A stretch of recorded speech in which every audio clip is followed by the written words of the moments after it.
शिव शास्त्रों में प्रसिद्ध तथा दूसरे दूसरे भी जो तत्व हैं वे सबके सब कलाओं द्वारा यथा योग व्याप्त हैं।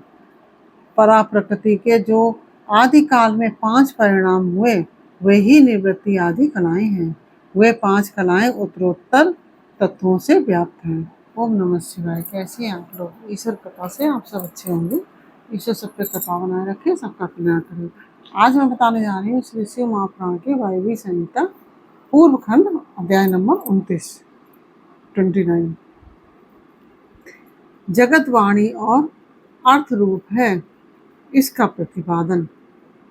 ओम नमः शिवाय, ओम नमः शिवाय, हर हर बोले नमः शिवाय।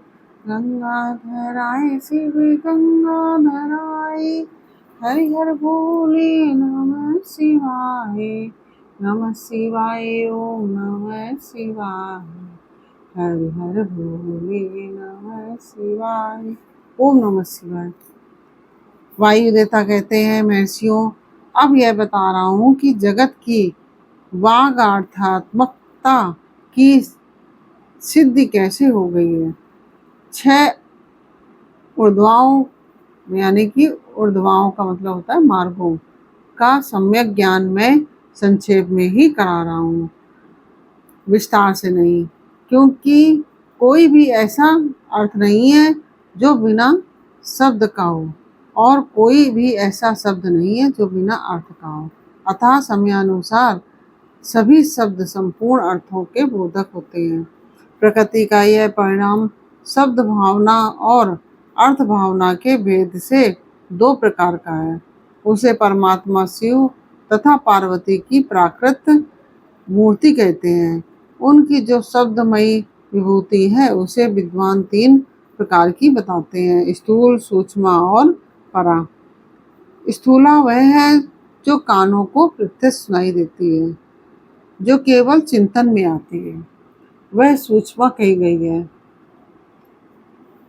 स्थूला वह है जो कानों को प्रत्यक्ष सुनाई देती है और जो केवल चिंतन में आती है वह सूक्ष्म कही गई है, और जो चिंतन की भी सीमा से परे है उसे परा कहा गया है। वह शक्ति स्वरूपा है, वही शिव तत्व के आश्रित रहने वाली पराशक्ति कही गई है। ज्ञान शक्ति के संयोग से वही इच्छा की उपोद बालिका उसे दृढ़ करने वाली होती है। वह संपूर्ण शक्तियों की समष्टि रूपा है, वही शक्ति तत्व के नाम से विख्यात हो समस्त कार्य समूह की मूल प्रकृति मानी गई है। उसी को कुंडलिनी कहा गया है। वही विशुद्धा द्वपराक माया है और वह स्वरूपता विभाग रहित होती हुई भी 6 ऊर्ध्वाओं के रूप में विस्तार को प्राप्त होती है। उन 6 अध्वाओं में से 3 तो शब्द रूप हैं और 3 अर्थ रूप बताए गए हैं। सभी पुरुषों को आत्मशुद्धि के अनुरूप संपूर्ण तत्वों के विभाग में लय और भोग के अधिकार प्राप्त होते हैं। वे संपूर्ण तत्व कलाओं द्वारा यथा योग प्राप्त हैं। परा प्रकृति के जो आदि में 5 प्रकार के परिणाम होते हैं वे ही निवृत्ति आदि कलाएं हैं।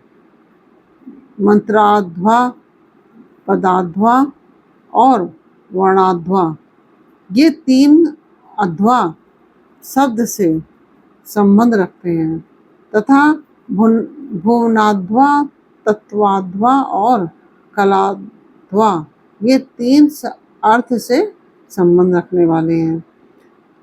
इन सब में भी परस्पर व्यापक भाव बताया जाता है। संपूर्ण मंत्र पदों से व्याप्त है क्योंकि वे वाक रूप हैं। संपूर्ण पद भी वर्णों से व्याप्त है क्योंकि विद्वान पुरुष वर्णों के समूह को ही पद कहते हैं।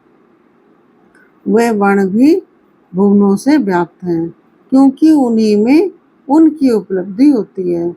भुवन भी तत्वों के समूह द्वारा बाहर भीतर से व्याप्त है क्योंकि उनकी उत्पत्ति ही तत्वों से हुई है।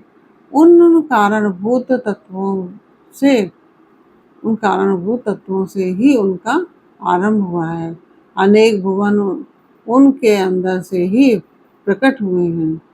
उनमें से कुछ तो पुराणों में प्रसिद्ध हैं और अन्य भुवनों का ज्ञान शिव संबंधी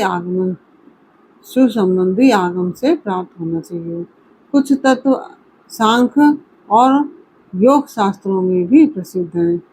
शिव शास्त्रों में प्रसिद्ध तथा दूसरे दूसरे भी जो तत्व हैं वे सबके सब कलाओं द्वारा यथा योग व्याप्त हैं।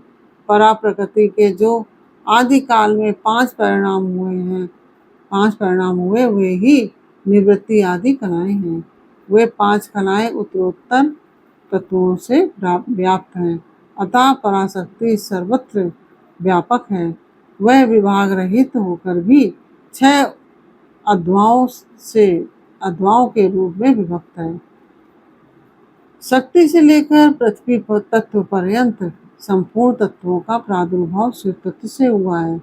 अतः जैसे घड़े आदि मिट्टी से व्याप्त हैं, उसी प्रकार वे सारे तत्व एकमात्र शिव से ही व्याप्त हैं। जो 6 अध्वाओं से प्राप्त होने वाला है वही शिव का परम धाम है। 5 तत्वों के शोधन से व्यापिका और अव्यापिका शक्ति जानी जाती है। निवृत्ति कला के द्वारा रुद्रलोक पर्यंत ब्रह्मांड की स्थिति का शोधन होता है। प्रतिष्ठा कला द्वारा उससे भी ऊपर जहाँ तक अव्यक्त की सीमा है वहाँ तक की शोध की जाती है। मध्यवर्तनी विद्या कला द्वारा उससे भी ऊपर विद्येश्वर पर्यंत स्थान का शोधन होता है। शांति कला द्वारा उससे भी ऊपर के स्थान का और शांत्यतीता कला के द्वारा अध्वा के अंत तक का शोधन हो जाता है। उसी को परम योग कहा गया है। ये 5 तत्व बताए गए हैं जिनसे संपूर्ण जगत व्याप्त है। वही साधकों को यह सब कुछ देखना चाहिए। जो अध्वा की व्याप्ति को न जानकर शोधन करना चाहता है वह शुद्धि से वंचित रह जाता है, उसके फल को नहीं पा सकता। उसका सारा परिश्रम व्यर्थ केवल नरक की ही प्राप्ति कराने वाला होता है। शक्तिपात का संयोग हुए बिना तत्वों का ठीक ज्ञान नहीं हो सकता। उनकी व्याप्ति और वृद्धि का ज्ञान भी असंभव है। शिव की जो चित्त स्वरूपा परमेश्वरी पराशक्ति है वही आज्ञा है। उस कारण रूपा आज्ञा के सहयोग से ही संपूर्ण शिव के अधिष्ठाता होते हैं।